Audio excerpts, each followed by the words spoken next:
भाई जो गुरु बचन पे डट गए, कट गए फंद 84 के, कट गए। इसको कहते हैं अपने सतगुरु यानी परमात्मा पर समर्पित होना। उसका पति अपनी पत्नी को हर संभव कोशिश करके सर्व सुविधाएं उपलब्ध करवाता है, विशेष प्रेम करता है यानी विशेष ध्यान रखता है फिर सतगुरु अपनी उस पतिव्रता आत्मा का। इसी प्रकार दीक्षा लेने के पश्चात आत्मा यानी भगत का संयोग परमात्मा से होता है यानी सतगुरु से होता है। गुरुजी आत्मा का विवाह परमात्मा से करवा देता है। वैसे तो आध्यात्मिक मार्ग में जो सच्चा गुरु होता है वो खुद परमात्मा ही होता है, लेकिन जैसा आपको पहले बताया गया है, यदि सतगुरु स्वयं को परमात्मा कहने लग जाए तो भगत इतनी जल्दी मानेगा नहीं। अपने गुरुजी के प्रति मन में दोष निकालेगा कि ये तो मेरे जैसा इंसान है, अपने आप को भगवान कहता है। और उपदेश लेने के बाद अगर सतगुरु में इस प्रकार का दोष हमने देख लिया तो फिर हमें किसी प्रकार का कोई लाभ नहीं होता है। इसलिए सतगुरु हमें भक्ति पर लगाने के लिए शुरुआत में अपने आप को परमात्मा से अलग दर्शाता है कि मैं तो परमात्मा का नौकर हूं, उसका गुलाम हूं। लेकिन जब हमें ये ज्ञान समझ में आएगा और नित्य प्रतिदिन हमें जो सुख होंगे, फिर हमारी आत्मा स्वीकार कर लेगी कि मेरे सतगुरु के अलावा और कोई परमात्मा नहीं है। अगर और होता तो फिर वही क्यों ना आ जाता डायरेक्ट। क्या परमात्मा इतना कमजोर है, इतना लाचार है, या खुद आने से परमात्मा डरता है जो अपने किसी एजेंट को भेजेगा? परमात्मा को किसी की मदद की आवश्यकता नहीं पड़ती है। तो सतगुरु अपने आप को छुपाकर ही कहते हैं, ज्ञान देते हैं। गुरुजी आत्मा का विवाह परमात्मा से करवा देता है यानी परमात्मा से कनेक्शन जोड़ देता है नाम दीक्षा देकर।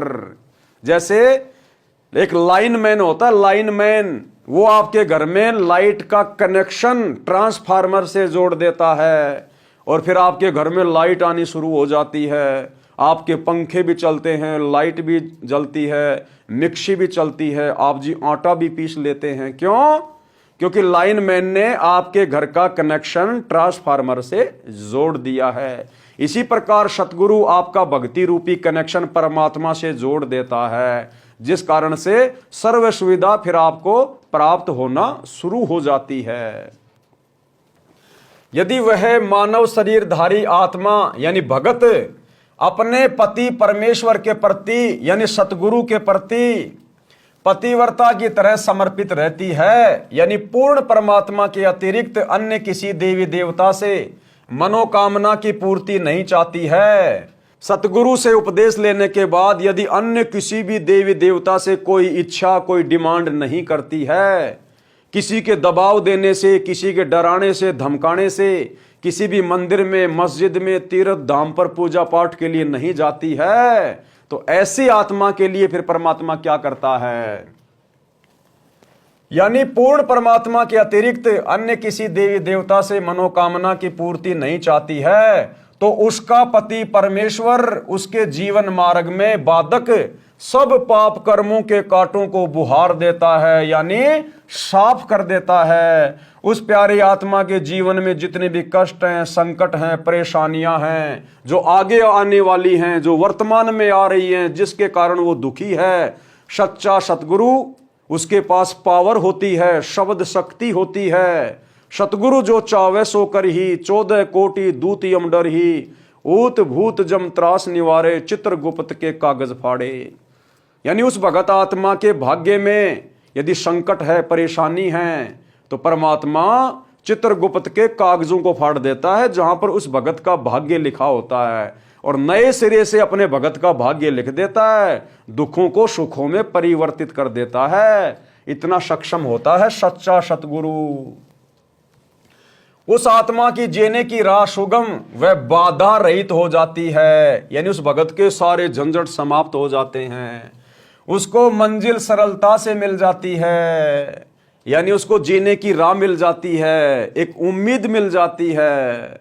उसका रास्ता क्लियर हो जाता है, उसके मन की सारी शंकाएं समाप्त हो जाती हैं कि कौन भगवान है, क्या भक्ति है, कैसे सुख मिलेगा। उसको ज्ञान समझने के बाद और सतगुरु की शरण में आने के बाद सब कुछ क्लियर हो जाता है। फिर तो वो ज्यादा से ज्यादा दूसरों को समझाने का प्रयास करता है, क्योंकि पहले उसका जीवन दुखमय था। सतगुरु का ज्ञान समझकर शरण लेने से जीवन सुखमय हो गया। फिर वो अपने रिश्तेदारों को, यार दोस्तों को, जो उन्हीं परंपराओं में उलझे हुए हैं, रीति रिवाजों में, देवी देवताओं की भक्ति में, वो फिर उनको भी सुलझाने का प्रयास करता है। उस आत्मा के लिए परमात्मा क्या करता है, उसको संत गरीबदास जी ने परमेश्वर कबीर जी से प्राप्त ज्ञान को इस प्रकार बताया है।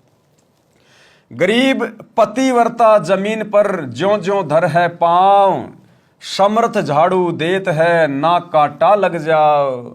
यानी ऐसी भगत आत्मा जो अपने सतगुरु पर समर्पित हो जाती है, अन्य देवी देवताओं का शौपन में भी ध्यान नहीं करती है, कोई डिमांड नहीं करती, उनकी पूजा नहीं करती है।